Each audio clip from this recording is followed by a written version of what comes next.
beautiful interview days. Welcome to wonderful city of Lviv. Uh, Thank you for participating. Welcome to my lecture, Narrative Tools in Game Dev Industry. It's actually a report. I'm a game designer, and for some time I have been game designer and since 1996 in the industry, working in the United States all over the world. And at this time, I'm a researcher at European Humanities University. Also, I'm working with a little bit different studio. I'm also founder of Magnus Ducatus Foundation, which is dedicated to research and serious games development. And I'm also working with Combat Vision, a software company which helps to our effort against Russians in war. This research has been done together with Professor Michal Mochocki, who's at the moment professor at University of Gdańsk. He's also a narrative director at False Prophet Studio. We were doing this research together, actually, and the idea was to study narrative tools and what is taught at narrative schools. At that time, we were discussing to start a new bachelor's in historical game development at Gdańsk University, and because I, as a repressed refugee, got some sponsorship for my research, we thought, why don't we check what's the difference between what is taught in narrative classes and what is actually happening in the industry. Being a narrative designer as well, I was fascinated with the idea. Let's do that. So we decided to split the project in two. There were three main parts of the project. First was mainly on Michal Mochocki. He researched 20 handbooks on narrative design published in 2020, 2023. Why we're taking only the later ones? Because basically people all reprint each other and quote each other. This is why we wanted to have all the latest things. And usually if the book is successful, it gets reprinted and edited. We're talking about textbooks for university purposes and stuff. And he was getting from there all, he gathered there all tools and things they offered to students and suggested to use. That was his main work, very academic, very thorough. He needed to read 20 books. With me, we just created a questionnaire, around 100 questions. And then I interviewed over 40 experts from all over the world. Yes, so interview questions. Yeah, usually interview questions were broken into blocks. Here I will tell you about this last moment, about the results of interview.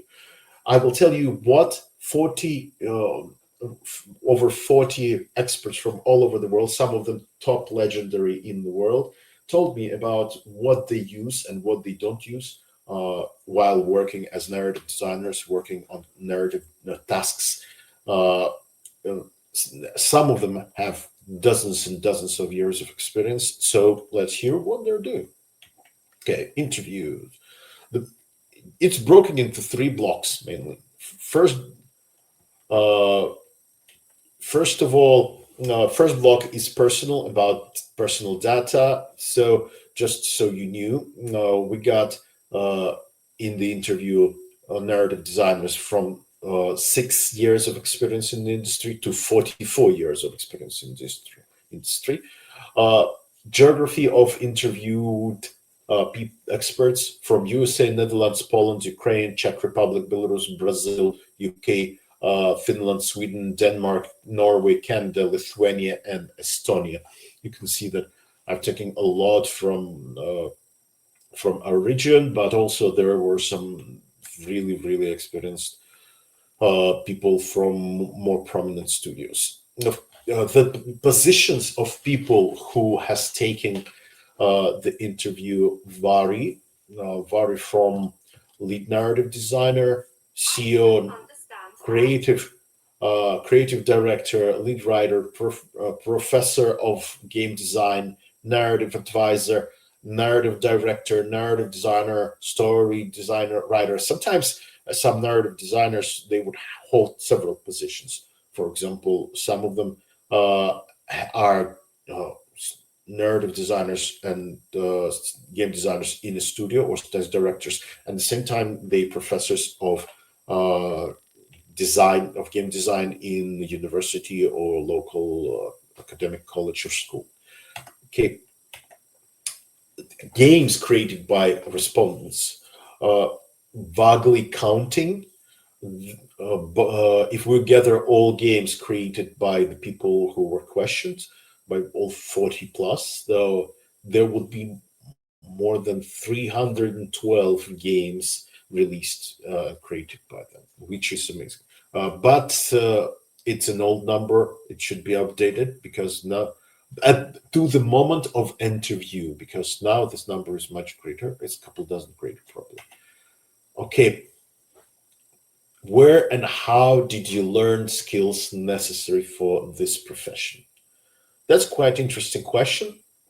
And interesting that here are the types of answers. A lot of questions were opened because interview was not on the paper. We made a questionnaire which not many people wanted. It was over 100 questions, but not many people wanted to go through. So interviews, I had to ask literally myself, and it's fascinating how much insight I've got. So you can see that a lot of narrative designers, a lot of them, almost all of them said that I'm still learning. It's interesting that with such creative positions like narrative designer, you're always learning. So a lot of people had been already in linguistic or writing profession, like journalism, like copywriter, for example, or localization specialist. Finding anything at the internet, looking for any hints and tips on how to start narrative design profession. Recommendations of professionals, which what we're gathered here for to hear.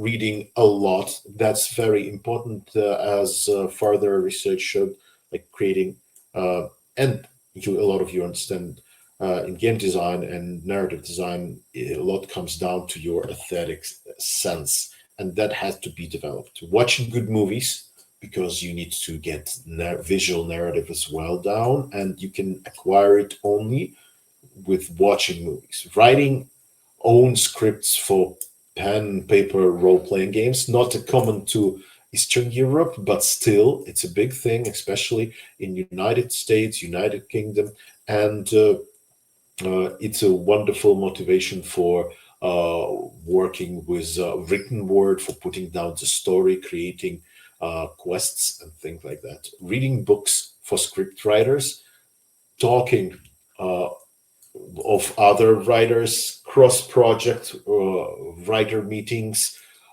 playing good games, articles, and some blogs online, critical analysis. It's very important. That's what we love our industry for, that in our industry, without criticisms, you can go nowhere. And a good critique is very valuable. We have a special position testers, and we're always looking for feedback. So critical analysis, it actually shows which is wrong and how it's supposed to be. It's easier to learn this way. You should do more often, and critical analysis of your work as well as invaluable. Next question will have been, how did you practice your skills before getting into writing? So the previous was where you acquired the basis, and how did you practice? How did you own it? Analytical gaming, it's playing and analyzing. Critical gaming, that's basically similar things, but different expert named differently. Experimenting and in spare time may be more important when writing. Localization, playing and digging into context, lots and lots of reading, getting feedback on emotions as much as possible and as soon as possible. Emotions of what reader or what the player gets from what you've written, from what the story you created. Okay, try to see the structure of every narrative. That's very important. You will start to see the story, and all games which go on, like in Matrix, they see the code. You will see the uh, the mechanics of narrative. What media would you recommend for beginners? A lot, a lot of interviewed experts have recommended GDC Vault. Well, you still can. They're less and less valuable content, but especially the older ones, they are called the more prominent. Extra credits. It's some kind of blog which several experts mentioned. Game Maker Toolkit, also a blog, and also a book series. Videos on Twine by Dan Cox, and Edelstone's podcast. Yes. What media would you recommend for beginners? Um, okay, that's actually course. What courses would you recommend for beginners? I will correct it. What study actually? And actually, none are recommended studying narrative game designers. Some recommended shorter courses, but for example, on University of British Columbia, video game narrative said, well, it was all right. It was cheap, and of course, it's money. Like it was cheap, and the course was shallow. But like the thing is that none recommend to study it more, recommend working it and studying more like script writing and things like that. What? Uh, okay, mainly recommend. Oh yes, I taking away YouTube blogs, taking separately courses which recommended. And what video would you recommend? Books. Books on movies and script writing, storyboarding in cinema. In cinema, so far, no books for games is strong enough. As being mentioned often, more experts were actually advising books. And here are the lists, by the way, of books which they advised. Some of the most advised things by experts. Into the Woods: How Stories Work and Why We Tell Them, by John Yor. Has been mentioned a lot, but by a lot of experts. Writing for Game: Theory and Practice, by Hannah Nickling. That's one of the few game-related narrative books which has been mentioned, and that is something to say from over 40 experts. Yes. Steering the Craft, by Ursula Le Guin. Ursula Le Guin is a prominent, to those who don't know, is a prominent figure in fantasy books, and some authors who achieved success, they actually wrote a book about how to do their craft. And Ursula Le Guin wrote Steering the Craft, which is a 21st century guide to sailing the sea of the story ship. Uh, very advised by quite a few experts. Yes. Demon Voices on Stories and Storytelling, by Philip Pullman. That was strongly advised. People who read it were much impressed by Philip Pullman's. Uh, I haven't heard of Dark Materials before, but this book really made an impact on a lot of professionals. Samuel L. R. Delany, Jewel Hinged Jaw: Notes on the Language of Science Fiction. An old book and really much advised by older generation uh, as a cornerstone of their craft. Yes. The Art of Game Design, by Jesse Shell, one of the newer one, and was one of the better promoted. Yes. The Book of Lenses is a more popular name of it. Yes. And manual and story models of a lot of tabletop playing role-playing games. Mostly, of course, people advised to check out Dungeons and Dragons as a big classic, but there were a lot of also of people advising on white knights products such as werewolves, vampire, depending on the genre. Uh, a lot of the a lot advised more older settings because they have um, more firm basics of storytelling. Yes, Slay the Dragon, Keith Giglio and Robert Bryant, a video writing for video games. Yes, was advised by a person who is a legend who created. Here's a mathematical. Yeah. Uh, okay, the block two had following questions. Questions about how do you work on characters, world building, story structure, dialogues, balancing, harmonizing gameplay and narrative, and how do you organize pipelines? Okay, let's venture farther. Okay, so characters. What did they reply? What did the expert reply? So methods: the role in the story, genre, and fiction of the character, discussing with the team or other designer. A lot of narrative designers they need someone. They cannot work alone. They need a team or third opinion, and that is very important. That you always need a third opinion because you're writing for someone, and this is why a lot have partner or friend or colleague with whom they more often discuss their ideas. Methods, the role in the story, genre, and function. Yeah. Tools, typing them out. Someone else's template can affect my design too much. That is fascinating. That when I asked about tools, a lot has answered that they do not use. They develop their own for specific project.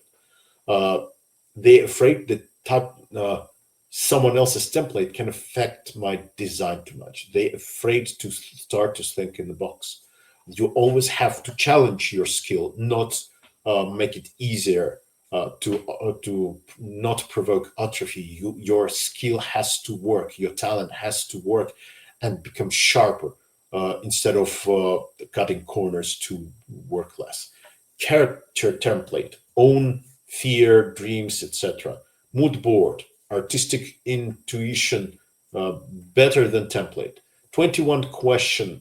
Uh, Interesting. It's a system of one narrative designer said that he has 21 question which he asks himself about certain but he created it for certain project that about each character he had 21 questions he had to answer to create like full information about the character. Psychological education helps really much because there are young psychotypes and they help to understand how to not contradict with your character to already chosen direction. Yes, collecting visual references and then shaping character webs. It called character web or a network of characters who connected to who. As a tool, it's used quite often.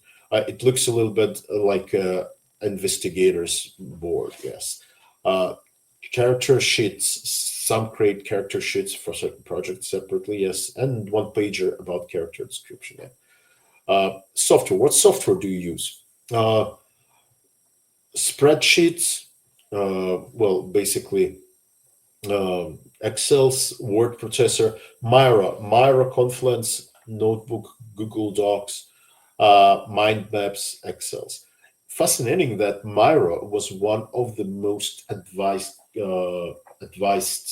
programs by a lot of narrative designers, and that's something we will get back to later. Okay, what books suggest for working on characters were suggested by our experts? Stand Litor, write characters your readers won't forget. Write characters your readers won't forget. Stand Litor. Now, world building. Uh, what methods do you use for world building? Were our experts asked. Try to avoid being definite. Keep it open and minimal to make editing easier. Research of IP you're working on, characters, story, world. First map, then habitats, histories, etc. So it wouldn't contradict. You cannot have Eskimos living uh, in the desert. The environment often dictates certain things and traits, cultural, which shape the character. Tools. What tools do you use to work on world building? Much depends on the genre, social structure, location, creatures. Depends on the and depends on the gameplay. So you need to create it gradually, twining it together. Uh, World building Bible is a concept with tool which by a lot create for their project. Basically, a compilation of everything about world and different characters and everything. Usually easy to navigate, so anyone at any time could find any information on anyone to create better visual, to create story, to create quest, to create environment, and so on.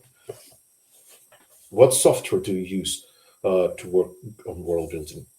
Miro, Confluence, again, mind mapping tools, uh, pen and paper tools, it's pen and paper role playing game tools. Yes, they have special tools for world building. Scrivenger, MS Word, Photoshop in Milanote.com, which is I'm not familiar with, but nevertheless, it was advised. Yes. The book, Send Litors, Write Worlds Your Readers Won't Forget. Yes. The book, Cobbled's Guide to World Building. It's a series of Cobbled Guides is a series of books which are quite good. By story structure. What theoretical approach do you use to story structure? Uh, Four-part story structure, five-act story structure, thinking in terms of uh, deliverable, three-act structure, railed freedom. Railed freedom, it means that you actually rail the story, but you give them freedom within the certain compounds. It actually called illusion of freedom, but still freedom nevertheless. Keep it open and minimal to make editing easier. Diversity of challenges, important starting point of the hero and finale. Some say that it's important to think about it at the beginning of work. Has to be justified evolution of the character, progressive complications. That's something a lot of modern specialists forget. That character has to have character arc. What is the not like it's called character, but actually character had to change through the story. Things he lived through affect him, and he cannot be unchangeable.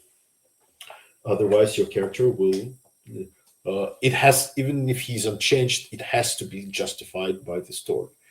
Uh, the What tools do you use for stores to work on story structure and story? Uh, Templates and tools are making the story shallow. Most of designers, narrative designers, said that they don't use special tools and charts, so they would not make the story shallow. What software? Miro, Word, Scrivenger, Twine, Artisy, Draft, Photoshop, Mind Map, Google Docs, mm, Continents. Miro again is the leader of replies. Yes. What books would you would advise? Save the Cat, the the last book on screenwriting that you'll ever need. Blake Snyder.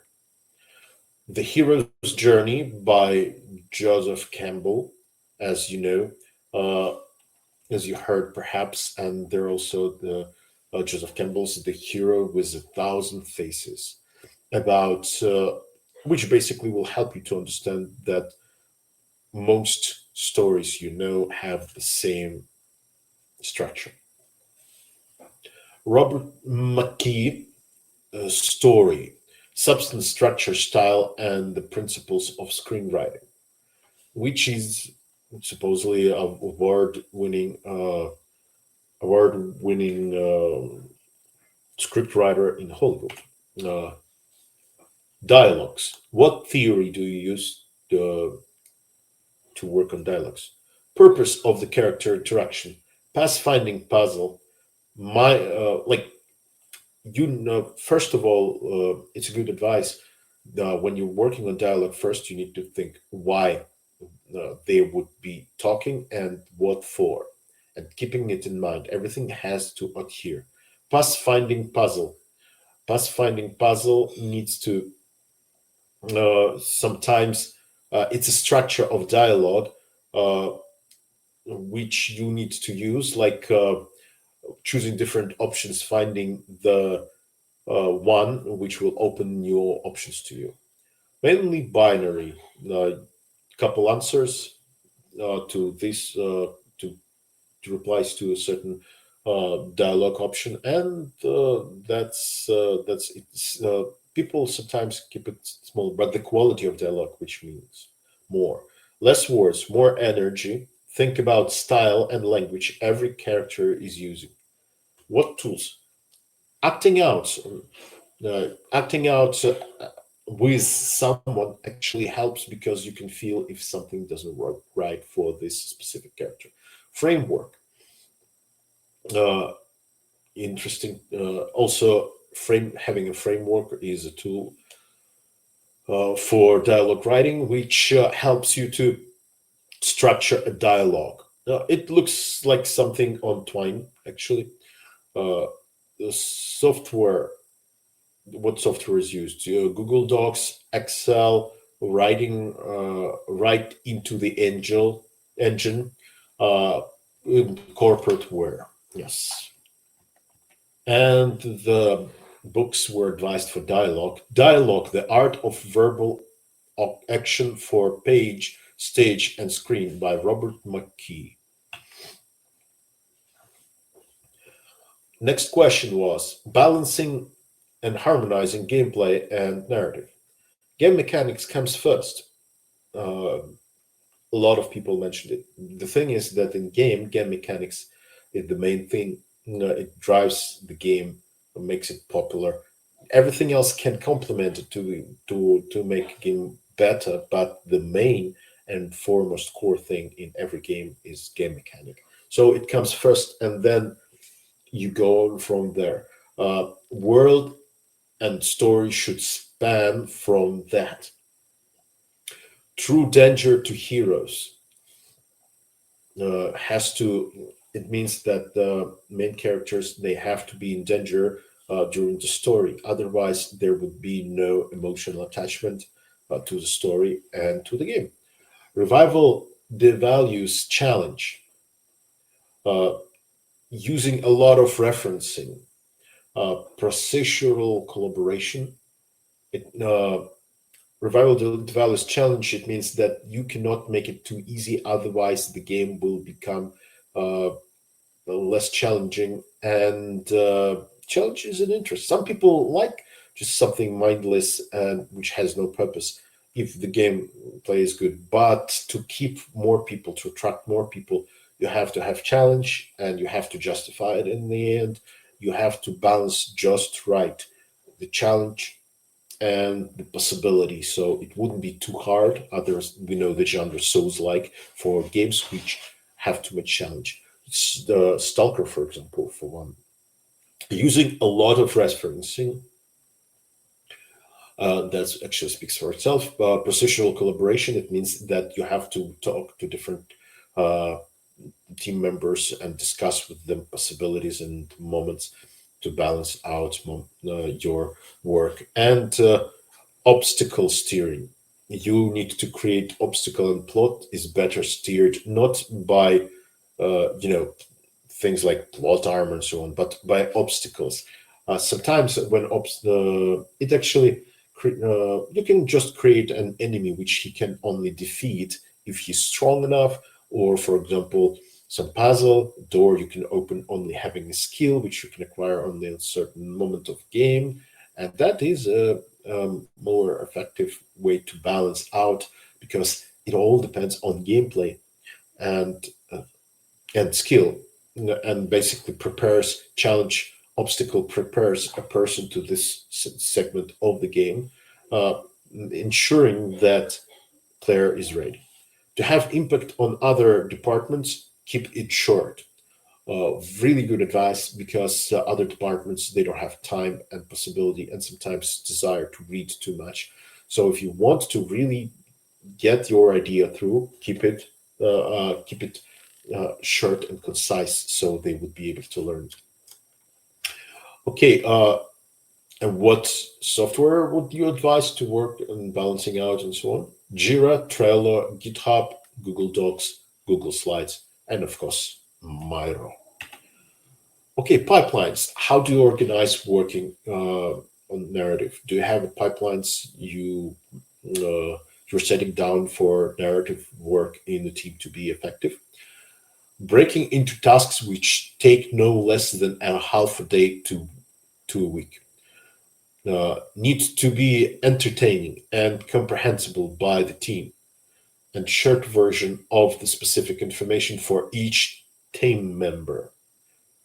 Uh, that's advice narrative lead actually created, uh, which is a very nice if you having a bigger game or a more complex RPG. The books advised: Elements of Style by William Strunk Jr. and A.B. White.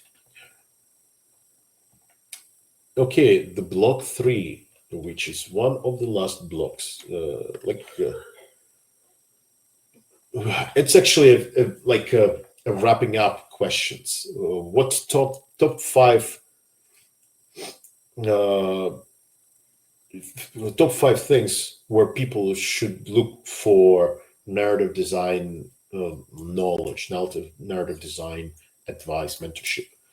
A lot of people mentioned GDC Vault. Basically, there are lectures just like from Games Gathering, gathered in one place, and for many years, as GDC is one of the oldest conferences.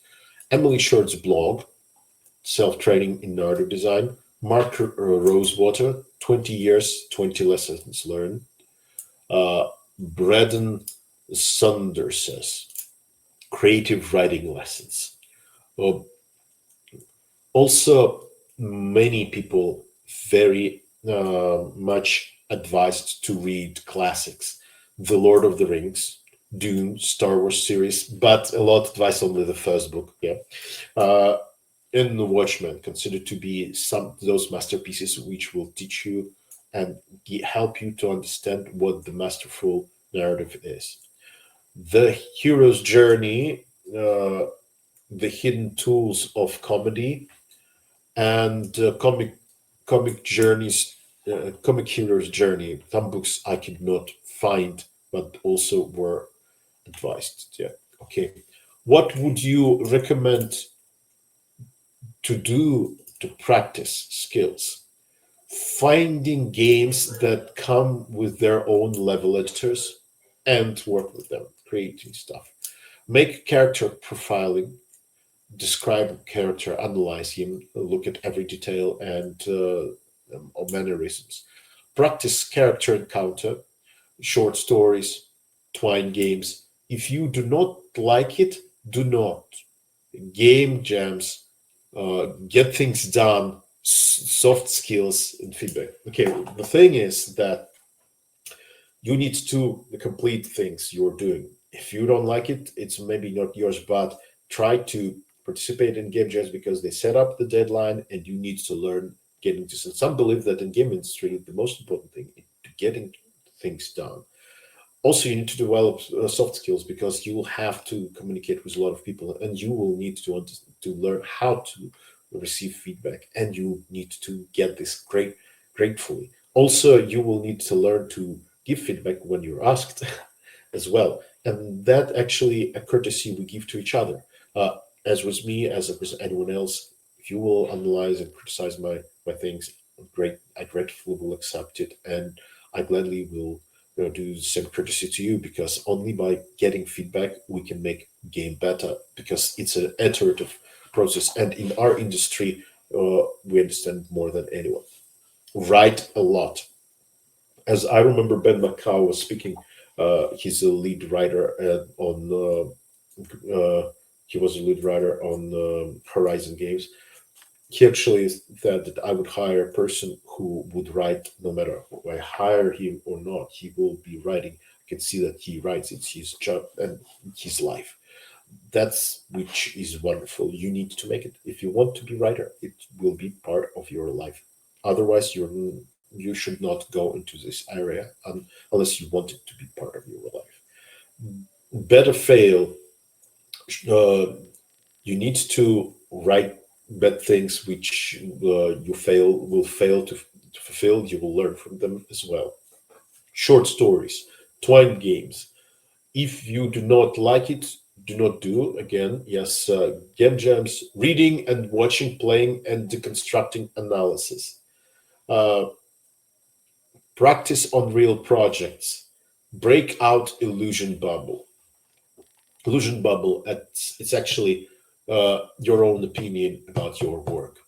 It's actually not as accurate as this is why you always need a team, and we're doing project not for us. This is why we need always to double check our own opinions about our own work. Essentials are essentials are in our trade are we need to master the basics, and as you can see, a lot of that's what I gathered from all the interviews. Uh, as you noticed, very few actually narrative design for games books are advised, and most of them actually advise books with basics. We need to learn the basics. A lot of problems in the industry, problems with games which have poor narrative, are about not having the basics. A lot of people and writers, they're saying that, yeah, no, like a lot of people are saying that they're writers just because they write. No, you need to learn the basics to write. Unfortunately, the basics are the same. You can have an aesthetics like intuition, of course, but skill is something you need to polish, and only with work. And owning the basics is very important. Get back to the basics, learning things about script writing and story writing from those books which were advised, and read the classics, of course. You need also to have discipline. You need to discipline your talent. If talent rules you, you will not be professional. When you're professional, you can rule. You can tell your talent what to do, not vice versa.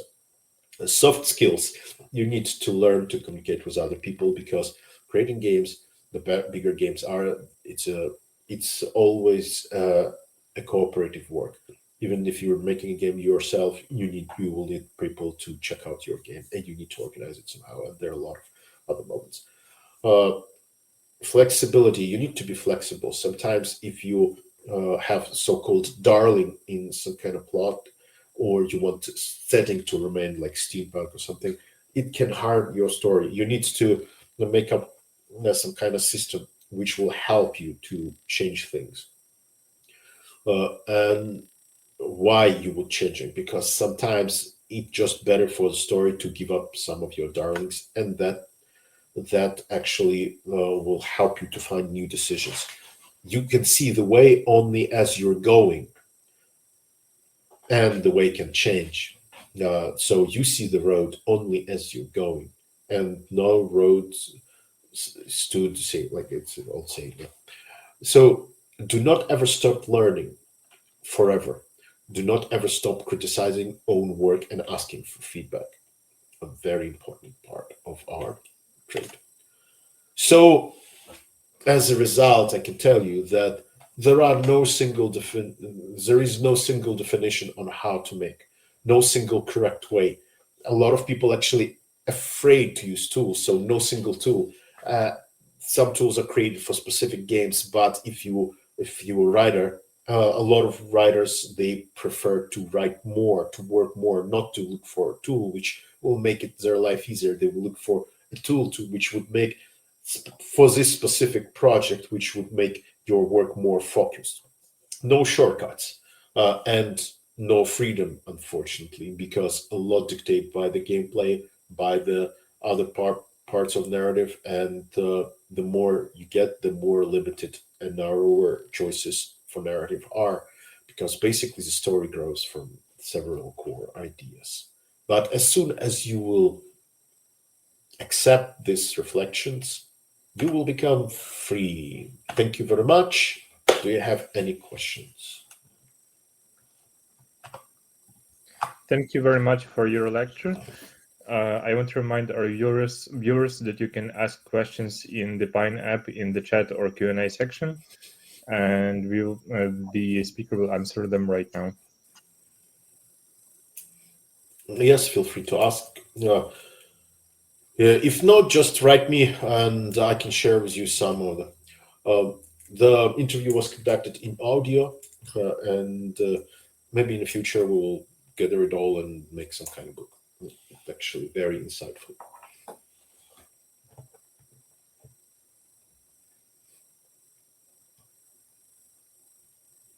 Okay. Well, if there are no questions, then let's wait a couple more minutes, because sometimes people need some time to type them in. Okay. Well, I understand that I'm the first one and not everyone yet joined the conference. And because for some people it's earlier in some parts of the world. Okay, we have the first question. Is there any method for how you remember all of these things? Do you have some sort of checklist?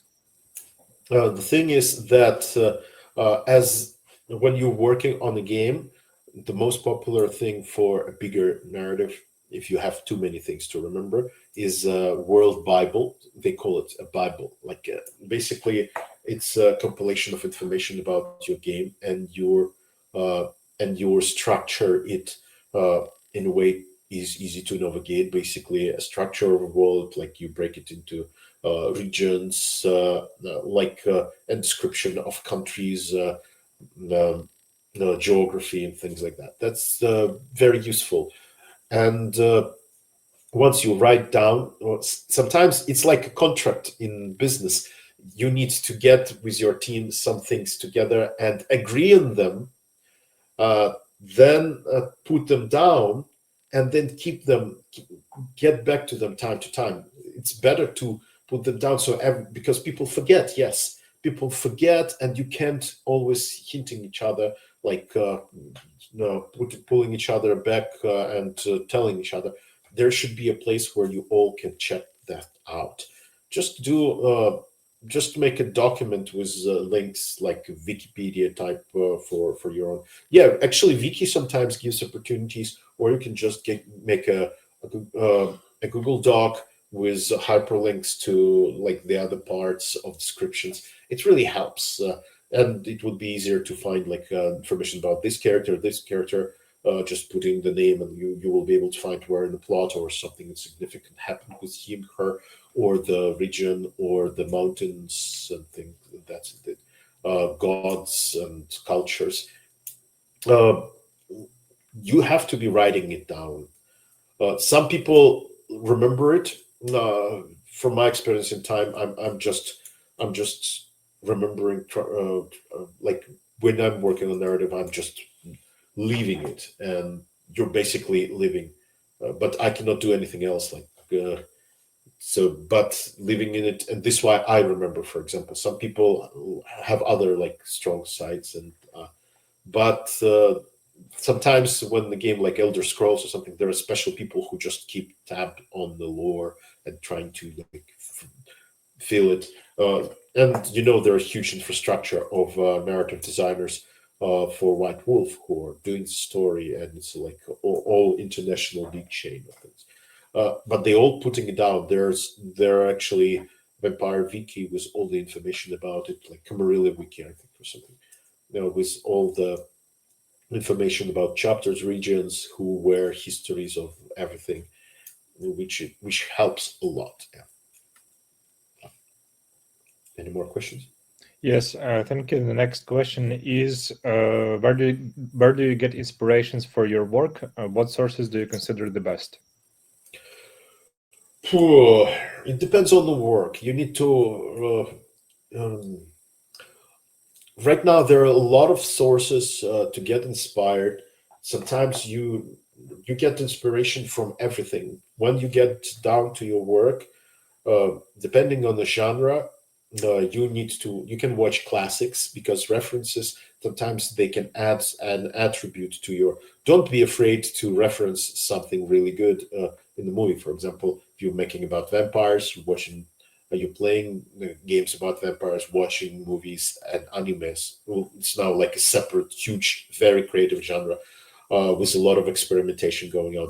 Sometimes you can some people they do live action role playing and tabletop role playing and then putting it down into stories, and whole writers do that because sometimes life and circumstance can give birth to some interesting find which you would not thought of.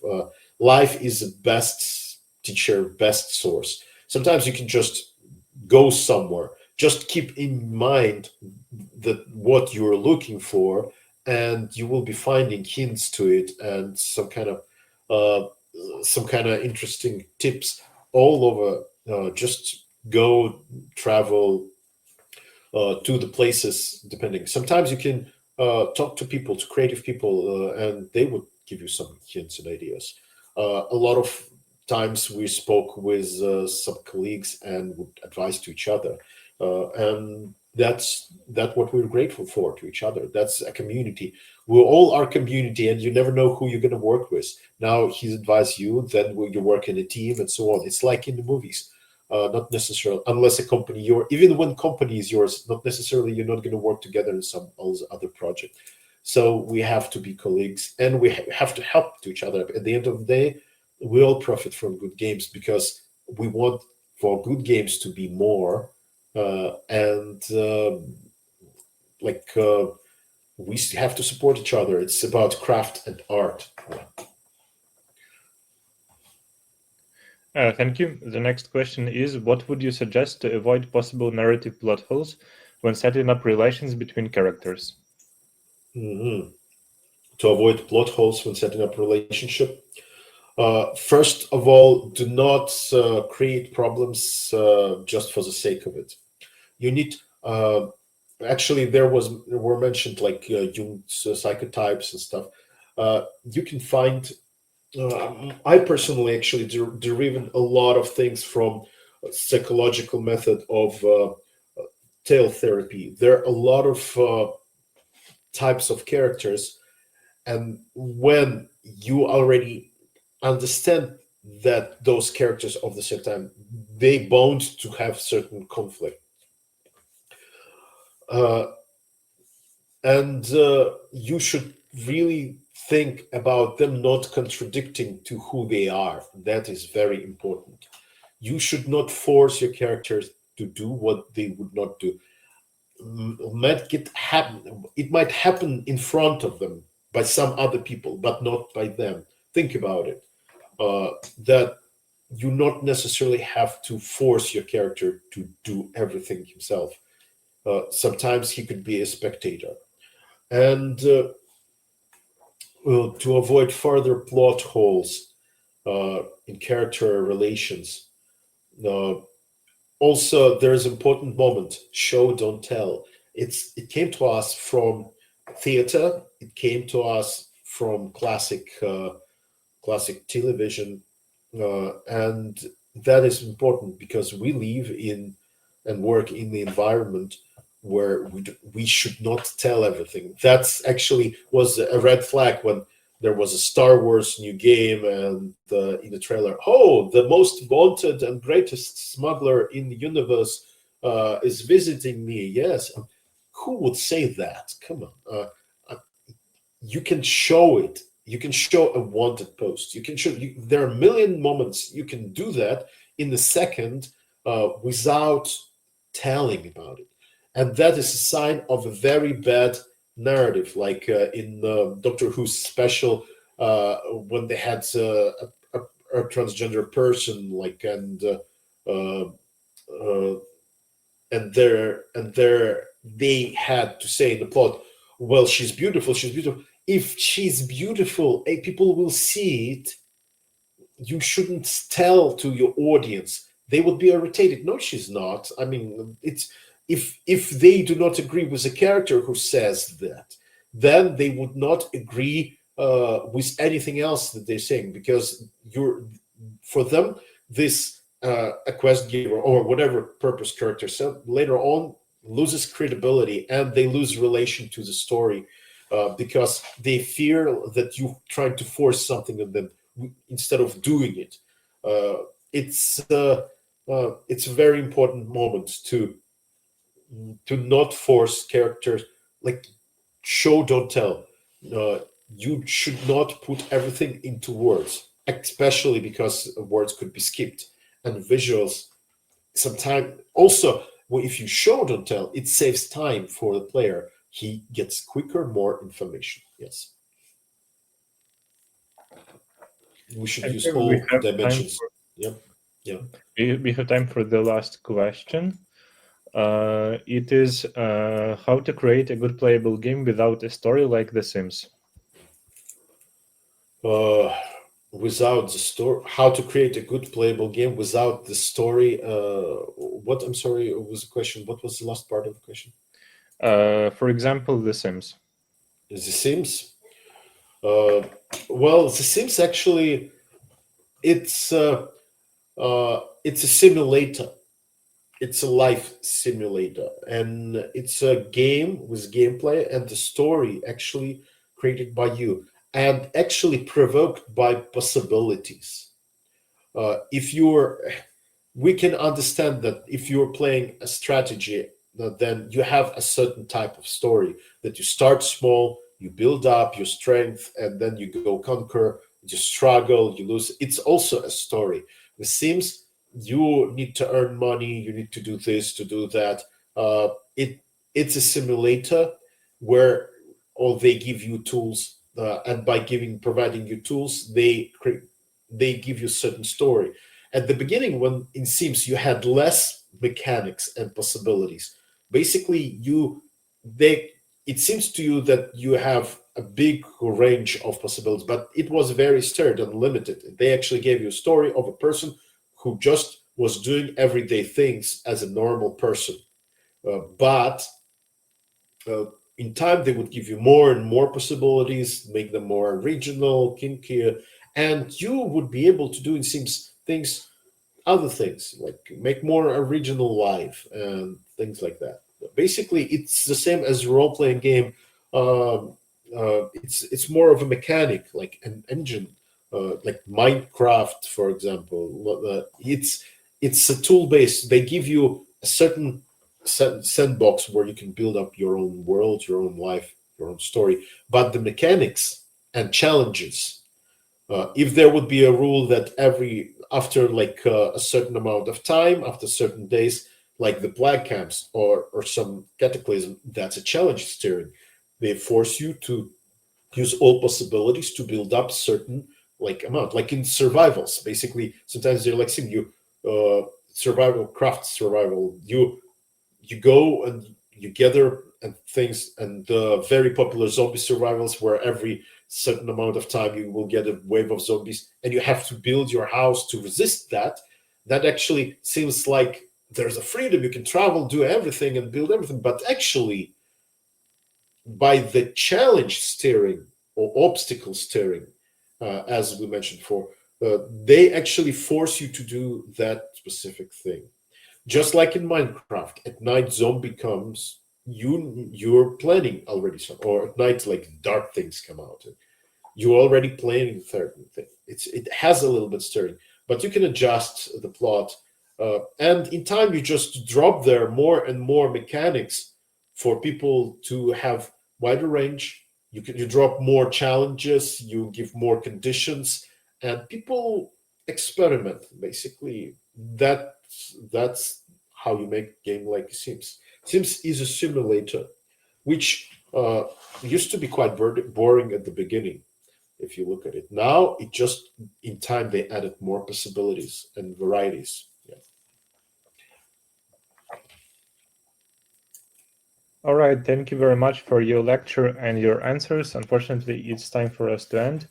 I think maybe if the viewers have any more questions, they can reach you by your email or maybe some other means.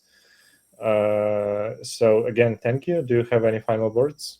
Slava Ukraini, and welcome to Ukraine as well. Slava, thank you very much. I hope to see you again. Bye. Bye-bye.